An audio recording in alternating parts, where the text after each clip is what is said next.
South Africa's deputy president, David Mabuza, has arrived in Juba. Mabuza is in the capital in an effort to mediate the country's peace process. President Salva Kiir and the opposition have yet to agree on the number of states and their boundaries. Opposition leader Riek Machar is expected to arrive in Juba on Wednesday. The signing of the 2018 peace deal marked an historic moment for the country, ending years of conflict. However, a unity government has not yet been formed. February 22nd has been set as a deadline for its formation.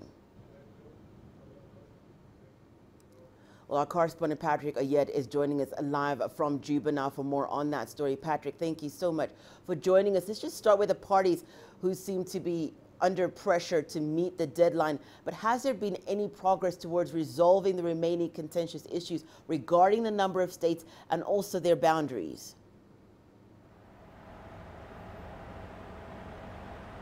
There is enormous pressure actually on the government and the opposition here in South Sudan. The pressure is that one, they should form the government as scheduled, that is on 22nd of this month. Number two is that they should resolve the outstanding issues. Now, in as far as this is concerned, it is difficult to say progress has been made. But when you ask South Africa, which has been mediating on the issue of the number of states, it is saying, yes, progress has been made. They say that one, when South Africa came in to mediate on the issue of number of states, each party, which by the way are about 5 in total, the other opposition groups, had different views on how many states should be in South Sudan and their boundaries. Now there are only 2 positions. All opposition groups now have 1 position and the government has 1 position. But to try to resolve this issue totally and move the process forward has become difficult. Now, in January, the South Africa's deputy president was here in Juba before coming this time, of course, and he had a proposal that one of the proposals is that the government should be formed as scheduled, that is 22nd of this month. In case there is disagreement over the issue of the number of states as it is, then that issue should be taken forward.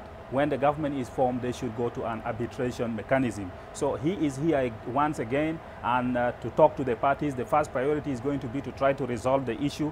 If they are unable to resolve the issue, then they should agree that they are going to form the government and then resolve this issue later.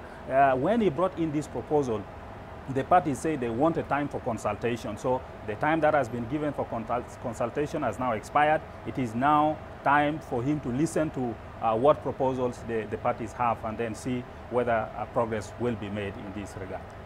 Patrick, other than these 2 issues that we've mentioned now, the number of states and their boundaries, what else is on the cards for this meeting set for Wednesday?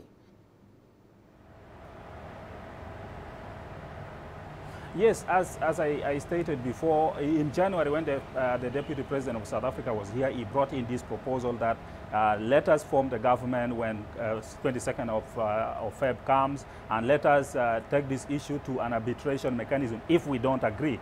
But now the parties asked for time. They said they wanted time, they wanted to consult with their members and then come up with a way forward, because if it comes to the issue of arbitration mechanism, then there are technicalities involved. Who are the people who are going to be in this committee for arbitration? Where will it even take place? What will be the procedure of receiving, for example, presentation from those who are conflicting? So these are some of the things they say they wanted to consult on. So we expect that on Wednesday when they meet, they will start this presentation on what their consultations are all about. Thank you so much for joining us, Patrick Ayed, joining us live from Juba.